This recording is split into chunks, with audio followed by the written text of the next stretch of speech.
paz, queridos, queridas, que nós estamos aqui novamente para compartilhar com vocês mais um pouquinho da Palavra de Deus. Hoje nós vamos falar sobre a lição de número 11, Crenças Religiosas, classe dos jovens do terceiro trimestre do ano de 2017. Quero ler com você o texto de referência dessa lição, está lá em Marcos 7:8. Porque, deixando o mandamento de Deus, retendes a tradição dos homens, como o lavar dos jarros e dos copos, e fazeis muitas outras coisas semelhantes a estas. Então, é interessante a gente ver que Jesus está aqui abordando esse tema muito importante, que é a religiosidade. Quando Jesus veio à Terra, ele vem com uma missão muito específica. Qual é? Remir a humanidade do pecado e, depois que isso tiver sido feito, seu sacrifício na cruz para que nos libertasse do poder do pecado, ressuscitado ao terceiro dia, sua segunda missão era lançar as bases daquilo que seria a igreja ou a noiva, que o representaria na terra, pregando o evangelho para que todos aqueles que não tivessem acesso à pregação dele, naqueles 3 anos que ele esteve aqui, limitado apenas à região ali de Israel, para que aquelas pessoas pudessem ouvir essa verdade e fossem libertas também do poder do pecado. Então Jesus ele começa criticando principalmente a religiosidade. Ele está falando para judeus que eram, naquele contexto, a única religião monoteísta de praticamente de toda a antiguidade. Se a gente levasse em consideração, ainda não existia o islamismo como uma religião. Então você tinha praticamente o judaísmo como a única religião monoteísta. E mesmo sendo monoteístas, Cristo está dizendo que eles tinham deixado o mandamento de Deus, ou seja, eles ouviram a palavra, receberam a lei de Moisés lá no deserto, lá do Sinai, porém, através das suas práticas, eles se colocaram mais em um sistema religioso do que verdadeiramente um culto de adoração a esse único e verdadeiro Deus. As pessoas confundem adoração com religiosidade. A palavra religião vem do latim religare, quer dizer ligar novamente. Então é como se algo fosse perdido, uma conexão fosse perdida, como um fio que alguém tirou da tomada e alguém vem ali e religa o sistema. Então a energia volta a fluir. Então religião ou religare seria o homem perdeu a sua comunhão com Deus, através desse ato essa comunhão volta novamente. Então, quando Jesus ele vem criticando o sistema religioso judaico estabelecido naquela época. E ele fala, esse texto de Marcos é muito claro, vocês estão mais preocupados com o lavar dos jarros, com o lavar dos copos, com a santificação daquilo que é humano, daquilo que é físico, daquilo que é ritualístico, do que simplesmente em fazer a vontade de Deus. Então, nós não podemos correr o risco de substituir.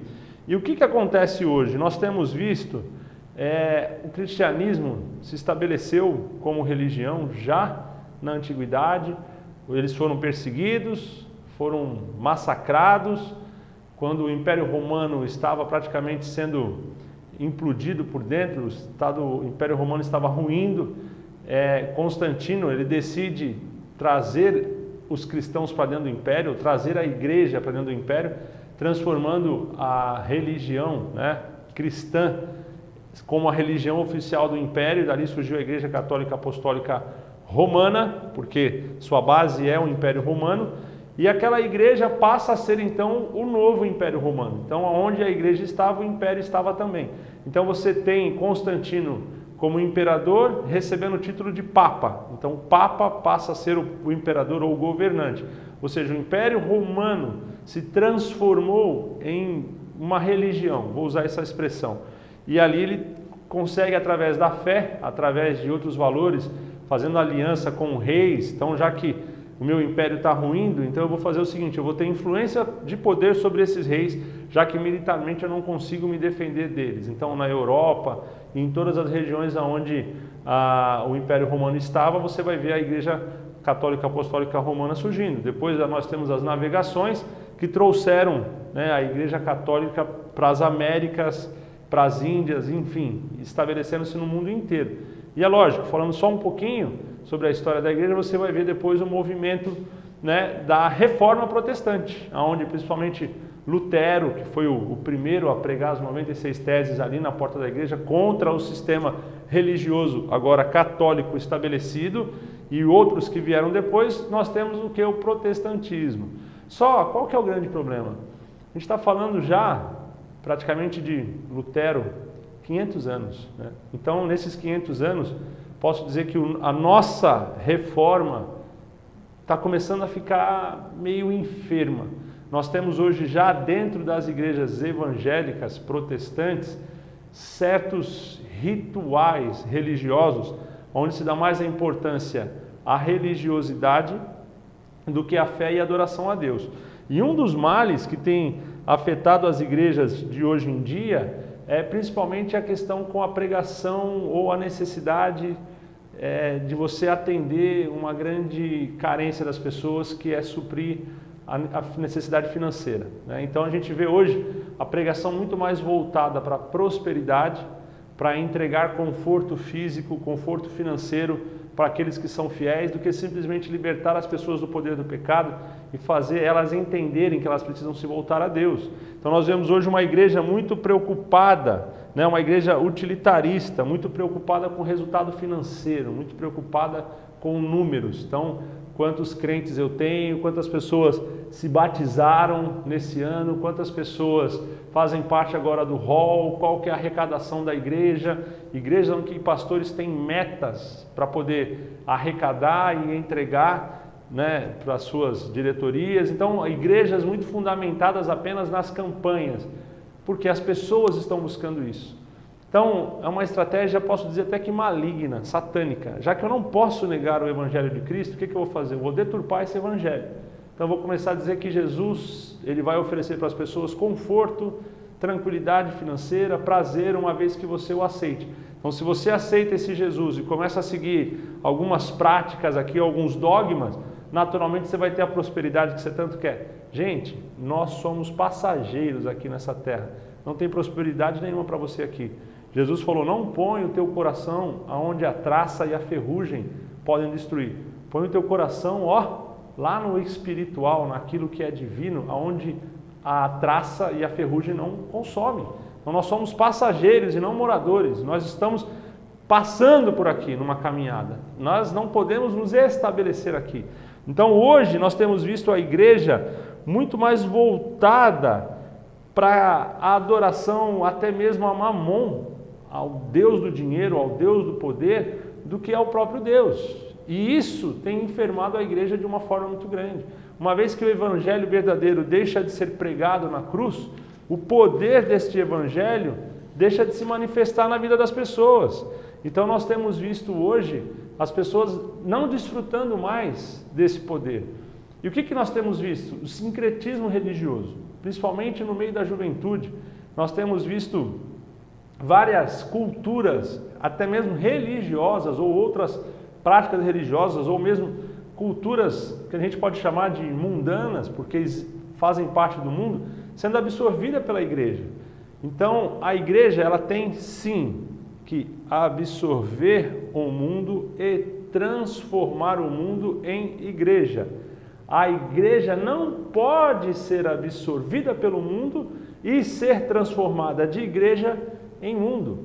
Então nós temos visto hoje uma dificuldade muito grande de se estabelecer limites, principalmente doutrinários. Não estou falando de costumes, estou falando de doutrina, daquilo que é a pregação da palavra.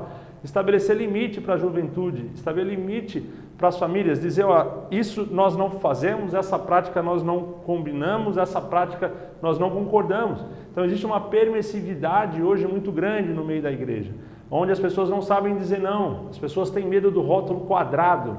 Pô, não posso ser chamado de quadrado, não posso ser careta. Meu amado, minha querida, o céu é quadrado. Se você pegar lá em Apocalipse, você vai ver que ele tem a mesma medida. Mais ainda, é um cubo, largura, comprimento e altura. Se não for quadrado, não vai entrar no céu. Então, redondo não entra lá. Sabe aquela brincadeira de criança? O redondinho não entra no quadradinho. Então, é o quadrado para entrar no quadrado.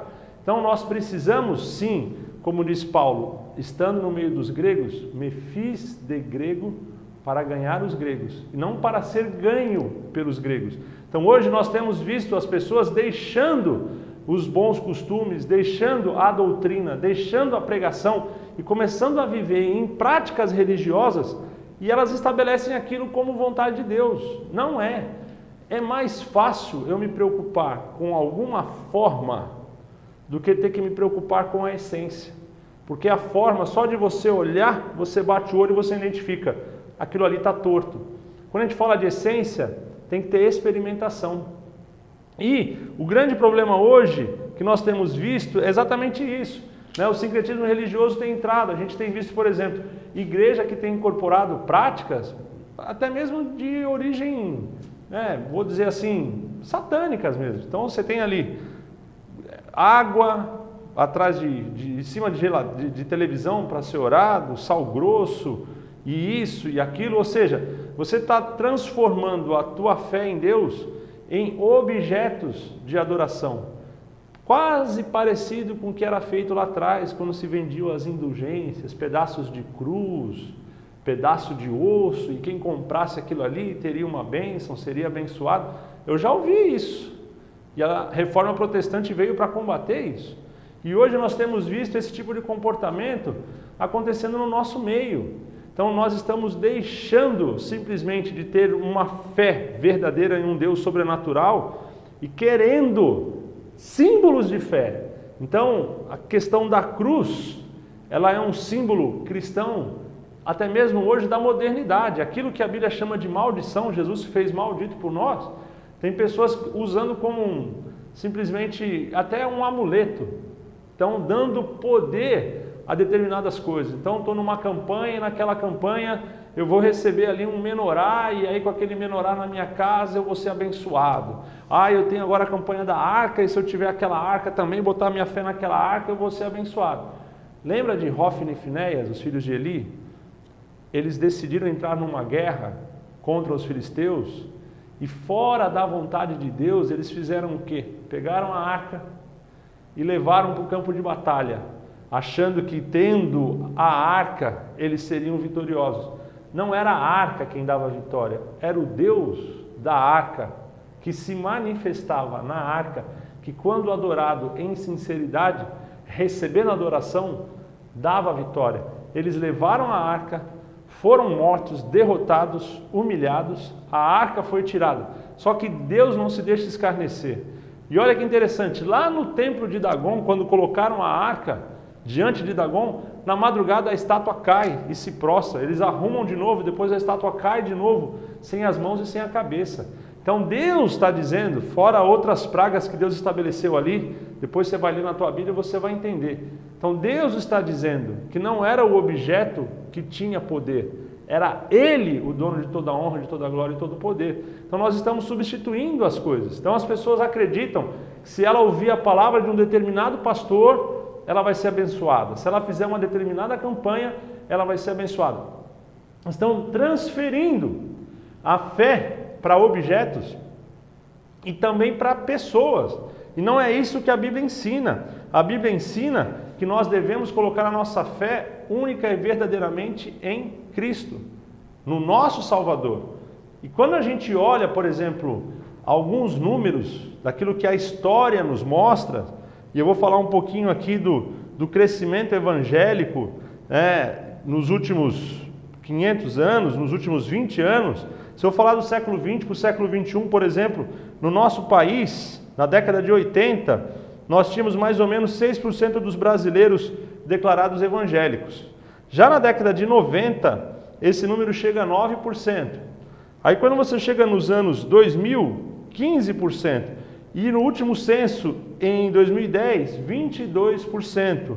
Ou seja, nós estamos falando hoje mais ou menos de 42 milhões de brasileiros se declarando evangélicos.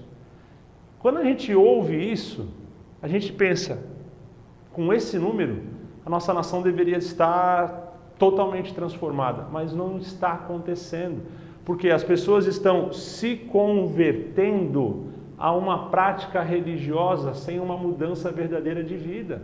Então nós usamos uma série de pretextos para justificar hábitos antigos. Deus não tem comunhão com práticas religiosas simplesmente para que a gente possa atribuir às nossas obras, aquilo que nós fizemos, olha, eu consegui cumprir, consegui praticar, e por isso eu sou merecedor de alguma coisa. Graça é favor imerecido. Olha que coisa interessante. A Bíblia diz que certa vez Pedro se aproxima de Jesus e ele fala assim: Jesus, estou perdoando uma pessoa 7 vezes por dia. O que você acha disso? O que Pedro estava esperando ali? A aprovação, o elogio, esperava que Jesus o exaltasse. Porque havia uma prática religiosa, havia um hábito dos judeus, que eles entendiam que eles perdoavam uma pessoa, deveriam perdoar uma pessoa 3 vezes ao dia. Se a pessoa a magoasse mais do que 3 vezes num dia, está fazendo de propósito, então não merece perdão. Então, se ele fala de 3, Pedro está dizendo que estava perdoando 7, ou seja, o dobro, mais uma vez, ou seja, 7 vezes. Pedro estava sendo santo demais. E Pedro acha que com esse discurso ele vai comover a Cristo. Olha aí, estou perdoando 7 vezes no dia. Cristo olha para ele e fala assim: Pedro, ó, 70 vezes 7. 490 vezes, gente, em um dia. Ou seja, não tem prática religiosa que dê conta de exigir isso. Porque Cristo está dizendo, na verdade, é da intenção do coração. E não simplesmente de uma obrigação realizada. Ah, eu fiz um jejum de 12 horas e agora eu estou mais santo. Não, não adianta eu simplesmente fazer um jejum por uma obrigação. Hoje é domingo, é dia de culto, deixa eu botar a roupa de crente, né? Deixa eu arrumar meu cabelo, tô aqui e tal, tô bonitinho, vou para a igreja. Cheguei às 7, parece que tem cronômetro no braço. Então, 7 horas, agora vou dar 2 horas para Deus aí, 9 horas eu vou embora. Então levanta a mão, agora é hora da oração, agora é hora da oferta, agora é hora da intercessão, agora é hora da palavra, agora é hora do tchau. Então, nós estamos nos conformando com uma vida religiosa, sistematizada. Não é isso que Deus quer. Deus quer de nós intimidade. Mais um exemplo para ilustrar isso que a gente está falando, e eu vou falar um pouquinho mais do crescimento da igreja. Jesus, com os discípulos e os fariseus em volta, e tinha um cego, Jesus, para provocar, pergunta se era lícito curar no sábado. Perguntaram para Jesus, não me lembro agora, se era lícito curar no sábado. A discussão era sobre a cura no sábado. E aí Jesus, para mostrar que ele era o Senhor do sábado, ele faz 2 coisas muito importantes ali. Ele vai curar aquele cego no sábado. E aí os fariseus vão reclamar com ele porque ele tinha curado no sábado. Ele falou: mas espera aí, se o teu jumento, se o teu boi cai lá num buraco no sábado, você vai salvar. Então, se você pode salvar o boi, porque eles tinham criado exceções a regras. Então a regra era, no sábado não podia fazer nada. Porém, se cair um boi dentro de um determinado contexto, aí pode. Então Jesus, para mostrar que aquilo era hipocrisia, ele vai curar o cego. Como ele cura o cego no sábado? Ele cospe, cospe no chão. O judeu não cuspia no chão no sábado. Prática religiosa. Por quê? Se tem uma semente e o cuspe cai na semente e aquela semente fertiliza ali e dali nasce uma árvore, ele plantou no sábado. Então, para não correr o risco de plantar no sábado, que estaria fazendo um trabalho, eles não cuspiam no chão. E o que Jesus faz para provocar a religiosidade dele? Jesus cospe no chão, faz lodo. Você não vai ver mais Jesus fazendo isso em momento nenhum. Era específico e com um único objetivo. E daquele lodo ele passa nos olhos do cego, manda o cego ir se lavar. É um outro trabalho. Ele tem que ir se lavar no tanque de Siloé, para depois receber a cura. Então, já lá, quando a gente vê Jesus em Jericó, quando o cego chega, Bartimeu chega, fala: o que você quer? Eu quero ver. Então veja, a cura foi imediata. E Jesus não faz isso. Ele faz com que primeiro seja cuspido no chão, depois o cego tenha que lavar o rosto, para mostrar que a religiosidade não salva, não leva ninguém a lugar nenhum. Então não adianta nós termos um número hoje muito grande de cristãos que não são cristãos, que não exercitam o amor, não exercitam o perdão, não exercitam a graça e não exercitam a misericórdia. Então nós temos que tomar cuidado, porque com a chegada dessas novas práticas, esse ajuste, nós estamos nos conformando a práticas mundanas. Isso foi um recurso usado por Constantino lá atrás. Então, qual é o dia do nascimento de Jesus? 25 de dezembro. Não, ninguém sabe a data ao certo. Provavelmente ele nasceu julho ou agosto, era verão. Os pastores estavam no campo com as ovelhas quando viram os anjos. Então no hemisfério norte, verão, julho, agosto, setembro. Inverno é o contrário, novembro, dezembro e janeiro. Então, quando ele nasce, é verão, julho ou agosto, talvez setembro. E por que o aniversário de Jesus é no dia 25 de dezembro? Culto ao Deus Sol. Então o que Constantino faz? Ele pega Jesus e transforma Jesus no Deus Sol. Então ele nasceu no dia 25 de dezembro, ele é o mesmo Deus Sol, então se adora o Deus Sol, adora Jesus. Ou seja, as pessoas não se converteram a Deus, foi ajustado Cristo ao Deus deles. Da mesma forma, 12 de outubro, que no Brasil tem a comemoração do dia de Nossa Senhora Aparecida, que é a padroeira do Brasil. Então esse dia é um dia de culto, em outubro, na virada dos solstícios, a deusa dos céus. Então é uma adoração a uma deusa, que foi ajustado a uma santa, vou usar essa expressão, de uma religião católica.